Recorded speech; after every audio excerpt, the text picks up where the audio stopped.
Mazda RX-7. It's got 245/45/16s for the wheels. Slotted and drilled rotors. As far as engine wise, it does have a rebuilt motor. I'm not sure the mileage. Taking out the rat's nest. All the vacuum lines are gone. That's pretty much vacuum lines. Probably like 6 or 7 total.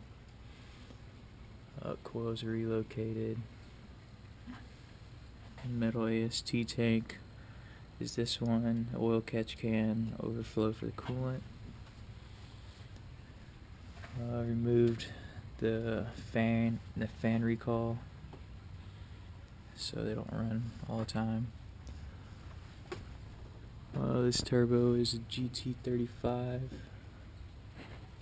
Change it over to singles. Everything's wrapped. The HKS wastegate. Everything's blocked off on the manifolds. This is the electric sender for the boost gauge, the Gretty blow-off valve. Got a front mount intercooler. This was some damage that happened in the Pep Boys parking lot. It's not too bad. It's not broken into 2 pieces, but it's gonna need a little bit of repair. Headlight covers already painted. Got the new stainless steel NRG hood dampers. 3-bar map sensor to go over the stock 17 PSI. What else we got? This is a touring edition with the sunroof. The same thing on the back. 245/45/16s. This is interior with the carbon fiber door panels. Gets rid of all that easy to break plastic. Got the auto window. RDT steering wheel with the PEXI Power FC tuner. 4 gauges are the boost gauge, fuel pressure, wideband, and dual sensor intercooler.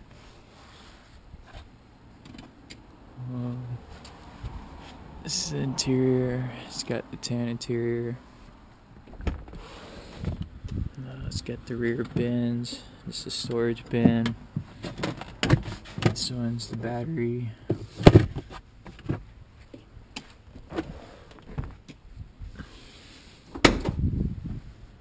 Got the rear wiper delete.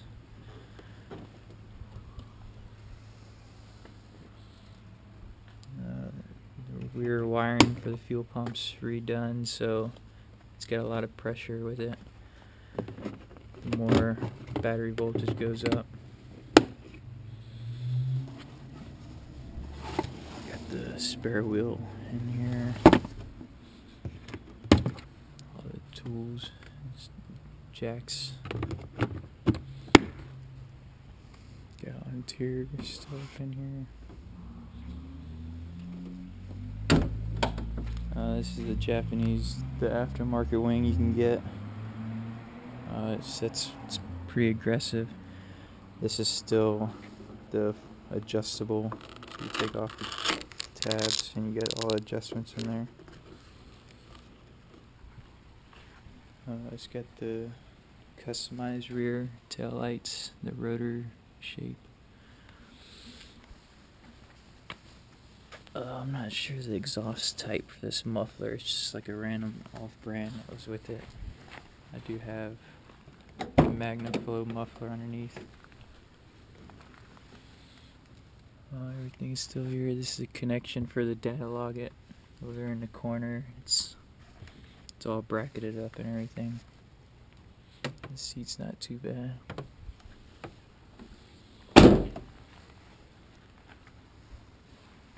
A couple little scratches and dings right there. It's most likely going to need some bodywork. I mean, not too much. And now I'll take you for a ride.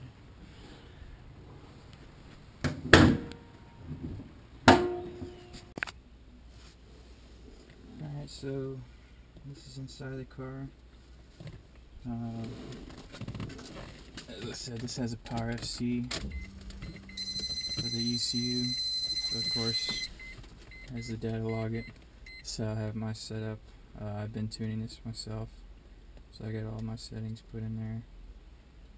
I'm gonna take you on a ride with this for a little bit. Show you how it runs and everything.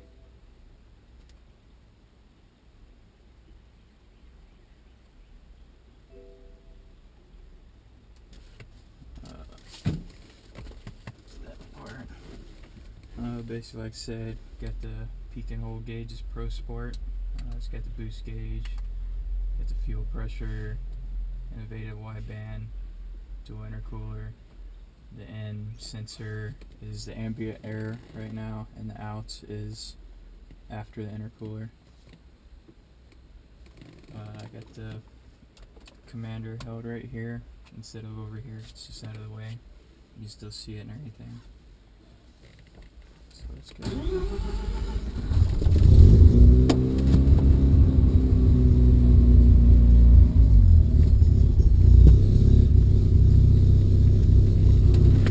Still tuning how I want the idle. A lot of people say you're supposed to idle it richer. This exhaust is so straight through that for the most part, if I have it idling really rich, there's like a couple little bit of smoke that comes out just from the fuel. It still can idle this much, or I can just go in there and change it as easy as I want. I've been playing around with how I want the idle to be, so it's still not set in stone or anything.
aftermarket metal version, so they don't break, but there's a piece of metal inside the bracket that got bent up.